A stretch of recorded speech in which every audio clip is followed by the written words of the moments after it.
दोस्तों अस्सलाम वालेकुम, कैसे हैं आप? उम्मीद है आप लोग ठीक होंगे। दोस्तों किताब है मेरे पास बहावलपुर की सियासी तारीख। मसूद हसन शाहब दहलवी साहब और शाहब दहलवी एकेडमी बहावलपुर ने इसको शाया किया है। डॉक्टर शाहिद हसन रजवी साहब, उनके साहबजादे मसूद हसन शाहब साहब के, उन्होंने इसको दोबारा शाया किया। ये किताब बहुत अरसे से नायाब थी और बहावलपुर की सियासी तारीख, समाजी तारीख, सहाफ़ती तारीख, तहरीकाती तारीख और उसके अलहदा सूबा की जो तहरीक है उसके हवाले से ये किताब जो है वो बहुत अहम दस्तावेज़ की हैसियत रखती है। इसमें मसूद हसन शाह दहलवी साहब जो है उन्होंने तकरीबन इस रियासत के क़याम से लेकर 1970 तक के जो सियासी, सहाफ़ती, समाजी,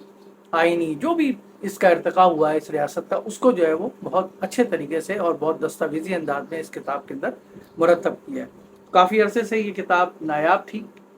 नहीं छप रही थी और इसको दोबारा डॉक्टर शाहिद हसन रजवी साहब ने शाया किया है बहावलपुर से शाहब दहलवी एकेडमी से। अगर हम इस किताब के कंटेंट की बात करें, अगर इसके मवाद की बात करें तो 496 इसके सफ़ात हैं और कीमत इसकी सिर्फ 1500 रुपये। अगर आप चाहें तो इसको हासिल कर सकते हैं। बहावलपुर या रियासत का क़याम और उसका पस मंज़र से ये बात शुरू होती है और इसका संग बुनियाद कैसे रखा गया, इसकी तौसीआत कैसी होती रहीं, इसमें क़िले वगैरह जो थे वो क्या थे, अहमद शाह दुरानी का हवाला है, फिर सिखों का हवाला है इसके अंदर, फिर बहावलपुर राजपूताना और बीकानेर की सरहदों वगैरह के हवाले से जो हिंदुस्तान के साथ, उस वक्त हिंदुस्तान एक ही था, बहावलपुर एक रियासत अलग आज़ाद थी, तो उसमें जो 1857 की जंग आज़ादी में इसका क्या किरदार था, इससे यहाँ से बात शुरू होती है। उसके बाद जब ये सिखों के हाथ से निकल गया पंजाब और उसके बाद जब अंग्रेज़ों की हुकूमत आई, तो अंग्रेज़ों की हुकूमत में नवाब सादिक मोहम्मद खान बाबे जो थे वो, उसके बाद उनका दौर शुरू होता है और उसके बाद अंग्रेज़ों का दौर शुरू होता है रियासत बहावलपुर में। तो इस किताब के अंदर बताया गया कि जो बहावलपुर में अंग्रेज़ों का जो दौर था वो किस तरह का था, जो यहाँ के नवाबीन थे, जो यहाँ के हुक्मरान थे इस रियासत के, उसके किस किस किस्म के ताल्लुकात थे इस रियासत के अंग्रेज़ों के साथ और क्या क्या इनकी मुआहदात हुए थे या किस तरह के मुआहदात हुए थे, वो तमाम की तमाम चीज़ें इसमें मिल जाएंगी। फिर उसके बाद जब बरसग़ीर में तहरीकात चलनी शुरू हुई तो सियासी तहरीकात का जो दौर था वो ज़ाहिर है कि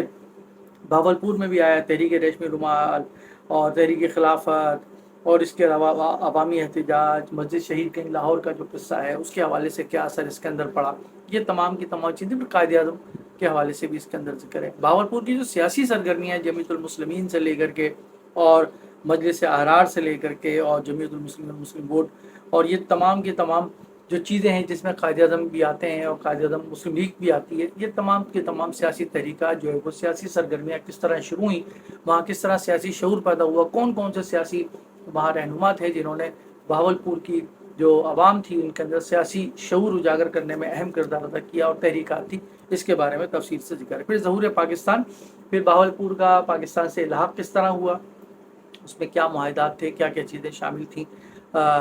ये तमाम की तमाम चीज़ें मौजूद हैं। यहाँ पर जो हिंदू थे वो यहाँ से हिजरत कर गए, यहाँ जो महाजरीन थे वो आए, उसमें क्या सिलसिला हुआ, क्या कशमकश हुई, वो भी तमाम चीज़ें इसमें शामिल हैं। फिर आइनी इस्तिलाहात की जो जद्दोजहद है पूरे पाकिस्तान में और बहावलपुर के हवाले से, वो यहाँ पर शुरू हुई। फिर मुस्लिम लीग का जो किरदार है वो बदलता है बाद में, और फिर उसके बाद यहाँ के जो पुराने मुस्लिम लीगी थे उनका क्या रवैया रहा मुस्लिम लीग के साथ, या मुस्लिम लीग का उनके साथ क्या रवैया रहा, वो तमाम की तमाम चीज़ें मौजूद हैं। इस्लाहात, लियाकत अली ख़ान के ज़माने में क्या इस्लाहात हुई और आइन साज असम्बली में रियासत की नुमाइंदगी किस तरह थी और रियासत ने किस तरह आइनी जद्दोजहद में, पाकिस्तान की आइनी जद्दोजहद में साथ दिया। नई इस्लाहात जो इन्होंने पेश की बहावलपुर ने, वो रियासत ने वो कबूल की और उसके बाद फिर बहुत सारी चीज़ें इसके अंदर मौजूद। बहावलपुर की सियासत में सहाफ़ियों का किरदार, ये बहुत अहम इसका बाब है, क्योंकि अखबारात थे, अंजुमन मुदीरान जराइद थी और इसके अलावा बहुत सारे अखबारात की बंदिश भी हुई बहुत सारी चीज़ों की वजह से। तो कौन कौन से अखबारात निकलते थे, वो सहाफ़ी कौन थे और उन सहाफ़ियों ने कितना मुखलिसाना अंदाज में किरदार अदा किया बहावलपुर की रियासत की अपनी शनाख्त बरकरार रखने के लिए या पाकिस्तान का साथ देने के लिए, उसके इसका जिक्र इसके अंदर मौजूद है। फिर उसके बाद हुकूमत बहावलपुर का नया आइन, इंतखाबी क़वाइद व ज़वाबित का ऐलान, फिर उसके बाद यहाँ के जो मुस्लिम लीग और पाकिस्तान की जो ग्रांड पार्टी थी उनके साथ जो है बहावलपुर की रियासत के क्या ताल्लुकात थे, वो तमाम की तमाम चीज़ें इसके अंदर आप पढ़ सकते हैं। पाकिस्तान का आइनी फार्मूला और बहावलपुर की हैसियत का तयन, फिर 1 यूनिट जब आया तो 1 यूनिट के दौर में बहावलपुर असम्बली بھاولپور ریاست کی کیا حیثیت تھی اور اس نے کیا کردار ادا کیا، وہ بھی اس کے اندر تفصیل اس کے اندر موجود ہے۔ پاک بھارت جنگ ہوئی اس دوران 1965 کے اندر، اس کی تفصیل بھی اس کے اندر موجود ہے۔ آخری جو باب ہے اس کا وہ ہے بھاولپور کے علیحدہ صوبے کا مطالبہ۔ آپ کو معلوم ہے کہ ہمارے یہاں بھاولپور کے علیحدہ صوبے کا مطالبہ اٹھتا رہا ہے، تو اس کا کیا پس منظر ہے اور اس میں کون کون سی جماعتیں شامل ہیں، کہاں سے یہ تصور آیا، کس طرح اس تصور کو پن پائی ہے، کس طرح اس کو بڑھا، اور پھر اس کو پنجاب میں ضم کرنے کا بھی ایک مرتبہ فیصلہ ہوا۔ اس کا جو تحریک ہے، بھاولپور صوبے کی جو تحریک ہے وہ جب چلی تو اس میں کیا اس کا انجام ہوا، اس کے اندر کون کون سے لوگ تھے، اس کے تمام کی تمام چیزیں بھی موجود ہیں، اور صوبائی اسمبلی میں متحدہ جو محاذ تھا اس کی نمائندگی کیا ہوئی، اور تحریک سے بے وفائی کن لوگوں نے کی، اور اس کا انجام کیا ہوا۔ تو تقریباً یہ 496 صفحات پر مشتمل دستاویزات کی مدد سے، قدیم دستاویزات اور جدید دستاویزات کی مدد سے